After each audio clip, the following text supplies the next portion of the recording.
What's going on, guys? Welcome back, and seeing as we are now within the month of December and Christmas is coming up, I figured I might as well do some Christmas-themed reviews. Now, I have 4 movies that I can think of off the top of my head that I want to review, and that lines up perfectly with the amount of weeks we have left leading up to Christmas. I'm not going to spoil what those reviews are, because I want to keep it a surprise, but today I'm going to be talking about a film that perhaps is kind of lesser known nowadays by the modern or younger movie-going audience, and that is Gremlins from 1984. This is one that some may not regard as a Christmas movie because it's technically not really a Christmas movie. Like, the events within it don't have anything to do directly with Christmas, but it's set at Christmas time. Kind of like Die Hard, a movie that I haven't seen but that I do want to see. It's an action movie set at Christmas, and if people regard that as a Christmas movie, then I can count this one as a Christmas movie. And I knew nothing about this movie until it was added to LEGO Dimensions like 5 years ago, and then I was like, what is this weird franchise? I kind of want to like watch this now. And I've seen both the movies now like multiple times, and I think they're just pretty fun. The second one, lesser so, but the first one is really underrated, I feel, especially considering the competition it had in the time that it came out, considering that Ghostbusters came out the same year. And I don't know why people nowadays regard Ghostbusters to be this, like, art film. Like, it's not that good. It's just kind of a corny old 80s movie. I think this one's way more fun and creative. Kind of a weird, like, movie nerd piece of information that you might not care about is that the set used for the town in this film is the same set used for Hill Valley from Back to the Future, which came out a year after this one. Just kind of a weird movie nerd piece of information. I think they use that same set for a lot of movies that came out around this time period, so just thought you might want to know that. And, you know, it's just such a simple plot, but it's creative. You know, you got the Mogwai, which are these creatures that if you shine bright lights at them, they get scared or die if it's the sun. If you put water on them, then they multiply. And if you feed them after midnight, they turn into gremlins. It's such a simple concept, but really executed to perfection. And it's really fun and just self-aware. It never takes itself too seriously, but it's also like very fun, and it can have kind of elements of horror and darkness that, you know, don't compromise the nature of the film. And it also has kind of satisfying writing, like writing that I always appreciate, where things are established early in the film that actually have a purpose later in the film. Like, a lot of films have things that happen that are just one-off moments that don't impact the film, but I always love writing where it has things that are established that come back into play later. For example, there's a scene earlier in the film where the protagonist, Billy, comes home, and this sword display on the wall keeps falling over, and you don't understand the significance of that while you're watching it at the time, but then later on you realize that it's actually used to defeat one of the gremlins. It's very simple writing, but I always find that satisfying. It's just good writing, in my opinion. And then you also have kind of this evil lady who you just hate, who's after the main character's dog for some reason, and she's like, I'm gonna put it in the spin dryer on high heat. And it's like, holy crap, you're evil. And it's like, you really hate her, but it makes it all the more satisfying when she gets launched out the window on her chairlift by the gremlins later in the movie. It's got fun writing like that. It's got good writing that establishes all these elements.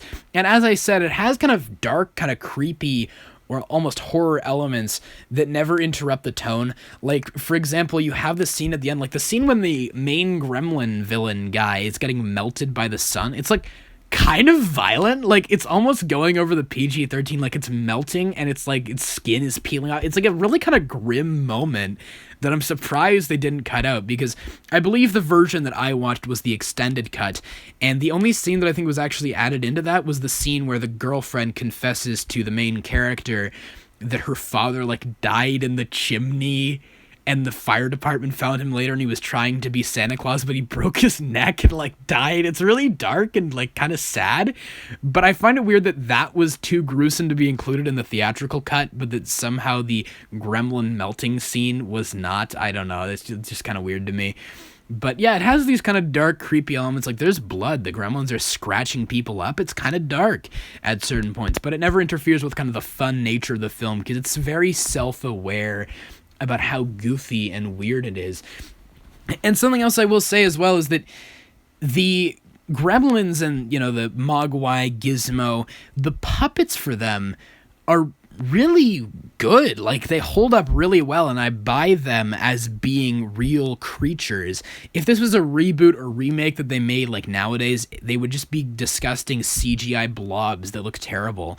But they actually feel like realistic creatures. Like, well, not realistic because they're silly, but I buy them. Like, they have a screen presence to them, and I feel like, all the practical effects that they pulled off in this film still hold up really well. I think the film just holds up really well overall, and I think, all the Gremlins and the puppeteering work on display is really well done and holds up really well. And there are conventional elements to the story. Like, you got the main character, Billy, and he's just kind of this, I don't know, late teens guy. He's got his girlfriend, or the girl he's got a crush on from his work, and it's just a very kind of conventional plot in that regard. He's not a particularly interesting character with a lot of charisma. It is kind of fun, though, that he is like an imperfect protagonist. Like, he goes in to fight the Gremlins at multiple points. Like, when he goes in to fight the main Gremlin at the end of the movie, he kind of gets his ass kicked by Stripe, the Gremlin, right? Like, he actually gets beaten up a lot.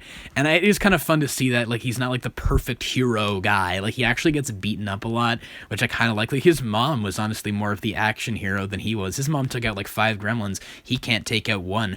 But, I guess that's kind of conventional, the romance element. Like, there's nothing particularly unique done with that, but they didn't really need to do anything unique with that, because the focus of this movie is kind of the creepy creatures, or the fun creature designs and stuff, and just gremlin chaos. Like, the second half of this movie is just gremlin chaos. The gremlins go around and they have no purpose in life. They just want to cause mayhem. So they go to a pub, and one of them has 3 cigarettes in its mouth, and one of them's flashing people, and like, it's just mayhem, and it's hilarious. And then they go to watch Snow White and the 7 Dwarves in the movie theater. Like, it's just funny and, once again, self-aware. My biggest problem with the film is the fact that it's not really clear why the Gremlins are all evil and they just want to cause mayhem. Like, it's obviously just stupid. But the main kind of Mogwai, I guess kind of the main protagonist besides Billy, is Gizmo. And Gizmo's like this sweet little creature. He's basically the, 1984 equivalent of Baby Yoda. And he's just super sweet and nice and lovable, and all the other Mogwai, from the second they're spawned from his back after Gizmo multiplies, after he gets water on him, they're all just malevolent and want to cause mayhem. Like, their only intention is to cause chaos, and it's never really clear why all of them are evil except Gizmo. Like, it's pretty funny and, like, kind of stupid, but it also doesn't really matter to me.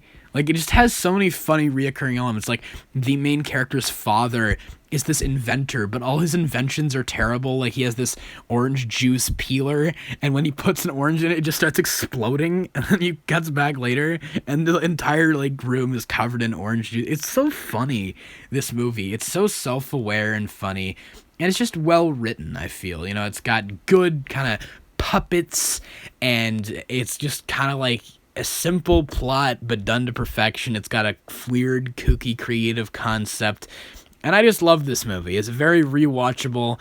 I've rewatched it many times, and I think it's a classic. If you haven't seen Gremlins, I highly, highly recommend it. I think it's better than a lot of people give it credit for, because when people talk about the 80s, all they talk about are Back to the Future and Ghostbusters, and I don't know if a lot of people talk about Goonies. I watched Goonies. I don't really like Goonies that much, but, like, you got the Star Wars movies and such. But really, I feel like this is one of the most underrated. I don't think it's better than Back to the Future, but I think it's far better than Ghostbusters. I think it's more creative than Ghostbusters, but of course, that's just me.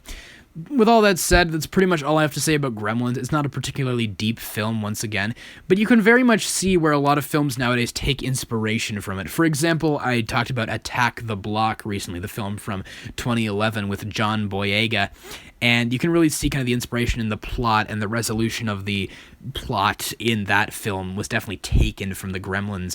And you can even see kind of inspirations in other movies as well, like The Amazing Spider-Man. There's a scene in The Amazing Spider-Man where the lizard scratches Spider-Man across the chest, and it's almost identical to a scene in this film where a gremlin scratches the main character across the chest with his claws. It's just kind of a weird detail that I noticed, but it's one that I feel has definitely gone under the radar, and I feel like a lot of people don't know about it nowadays, and that sucks, because I think this movie's really fun, and it's a classic in my mind. I love rewatching this one. I rewatch it every year. I think it's great. If you guys haven't seen Gremlins, I highly, highly recommend it. With that said, that's about all I have to say here. You guys, please let me know all your thoughts in the comments below. Have you seen Gremlins? Are you going to see it? Just whatever your thoughts are, please let me know them all in the comments below. And of course, as always, I hope you guys have a great day. Take care.